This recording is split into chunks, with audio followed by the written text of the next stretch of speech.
Magandang araw mga kaibigan. Bigyan natin ng reaction opinion itong video posted by Billionaire News Channel. Isang napaka-sensible, very patas na question. Ito yung mga dapat tinatanong ng mga senator judges. And I salute Senator Lacson for asking this. Ano ang security clearance ni Wamil, COA Auditor Wamil, sa audit ng confidential funds ni BP Sara? May apat kasing kategorya ng clearance, security clearance eh. Top secret, pinakamataas, secret, tapos confidential, and then restricted. Anong security clearance? Lumalabas, walang security clearance itong si Wamil. Natulala siya, natamimi sa pagtatanong ni Senator Lacson. Operation or activity. What is your level or security clearance level? Top secret being the highest, access sa documents saka information, restricted being the lowest. Meron ka ba security clearance na nag-grant o na-issue para sa'yo? Wala. Wala naman. Wala. Well, you know, I assume na mataas yung security clearance mo kasi ang hinahawakan mo, ino-audit mo, confidential information, confidential funds, di ba? Mm. Your Honor. So I wonder why wala ka security clearance. Kasi paano ka mag-audit? Kasi pag may intelligence project, naka-bolt yan eh. Lahat ng aliases, yun ang nakalabas. Pero yung tunay na identities corresponding to the aliases, naka-bolt. Pag declassified na, yun. Pakinggan natin ito ha. Dito ako bumibilib kay Senator Lacson sa tanong niyang ito. Yung tunay na pangalan, nakalista. Meron yan. Kailang yung aliases, yun ang nailalabas. Yan ang kalakaran. Itong si Bam Aquino, hindi niya alam yan eh. Dapat magtanong siya kay Senator Lacson. Tanong ng tanong kung tutudo bang tao, hindi. Ulitin ko, tama yan. Kung intelligence operations, yung tunay na pangalan, naka-bolt yan. Yung mga aliases, yun ang nakalabas. Salamat po, Senator Lacson, sa inyong pagkla-clarify. Terminated na yung program, yung activity o yung project, intelligence project, pwede na ilabas yun kasi declassified na yun. So kung wala kang security clearance, paano mo ma-access? Yung tulad na sinabi ni Senator Subiri, quarterly, nagpapadala sa Senate President, Speaker of the House, ng intelligence and confidence, paano ginastos? Kasi may oversight powers kami, di ba? So, paano ka makakapag-audit properly kung hindi mo alam yung nature ng intelligence project or operation? Kaya kanina tinatanong ko, yung bang evidence of success per activity, ano ba, after surveillance report? And mind you, you cannot call it successful kung negative yung surveillance. Wala nakita eh. Pero gumastos ng pera yon. So would you consider that another topic as a success or evidence of success, maski negative yung resulta ng intelligence information gathering, operation or activity, or yung after surveillance report? So kung walang result, negative, hindi successful, hindi pwedeng i-clear. Nakalagay po kasi yung nature ng item is payment of reward. So dapat... No. Pagka kasi nag-acknowledgement receipt, no? Halimbawa, bumiyahe, meron ding informant yung informant, ginasusan, o bumili ng sigarilyo sa sari-sari store, nagkape, kasi kausap yung informant. Wala ka makikitang... Oh, thank you, Mr. President. Kindly wind up, Senator Lacson. Pati ako nabitin eh. Let me just respond na lang. We'll wait for your answer. Nabitin. Nabitin.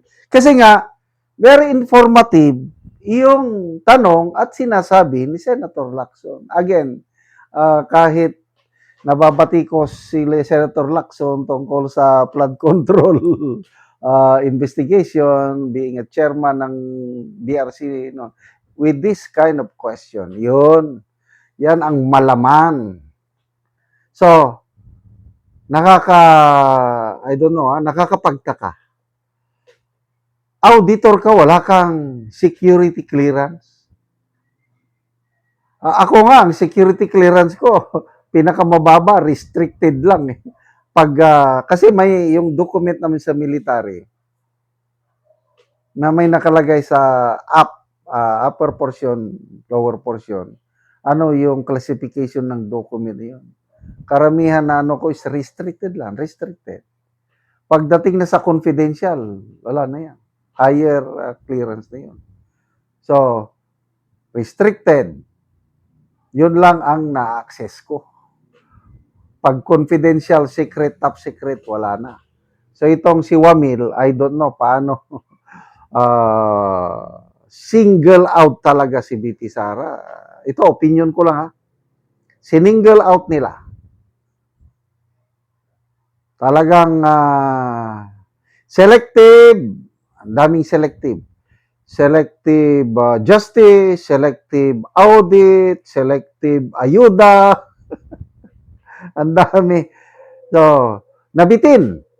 Sana, sa pagpapatuloy ng trial, sana marami pang ganyang katanungan na nagmula kay Senator Lacson. To me, pabor na pabor kay BP Sara yung ganyang pagtatanong. Kasi ang katotohanan lang talaga, pag mailabas ang katotohanan, panalong-panalo si BP Sara. Kung puros propaganda lang ang sinasabi, katulad ng mga sinasabi ni Attorney Kapunan at iba pang mga prosecutors, pagkatapos na mabura sa impeachment record yung mga conclusions of fact and law ni Kapunan na pinabura, ayun, nagsalita pa rin sila sa labas. Iginiit nila na BP Sara is a scammer. Dapat mag-apologize. Dapat wag ka nang tumakbo. Mga ganun. Akala nila umuobra sa taong bayan? Never. Lalong tumataas ang ratings ni BP Sara sa ginagawang ito ng prosecution. Talagang desperado na sila. Salamat mga kaibigan sa inyong pagsubaybay sa channel nito. Nakakatulong kayo ng malaki sa tribong Talandig ng Bukidnon dahil ang sweldo natin sa channel na ito is pantulong sa tribo. Namimigay tayo ng libreng yero at pako para makapagpatayo sila ng mas maayos na tirahan. Panoorin niyo ang video nito. Anak ko sa balay sa natabangan na mo og yero. So muna ni ang itsura sa gawas nga bahin so atong sudlot.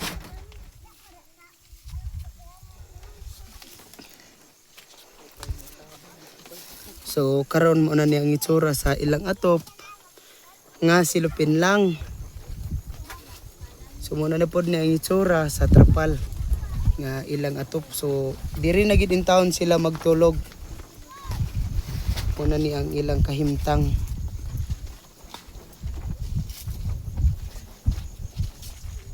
So karon atong tan-awon kay nagpatindog sila og bag-ong balay nga ilang pag-atupan sa natabang nga ug karon mo na ni ang iro nga among gihatag nga ilang iatop karon. So mo na ni ang ilang gipatindog nga bag-ong balay nga ilang pag-atupan. So naka patindog na gud sila sa ilang bag-ong balay.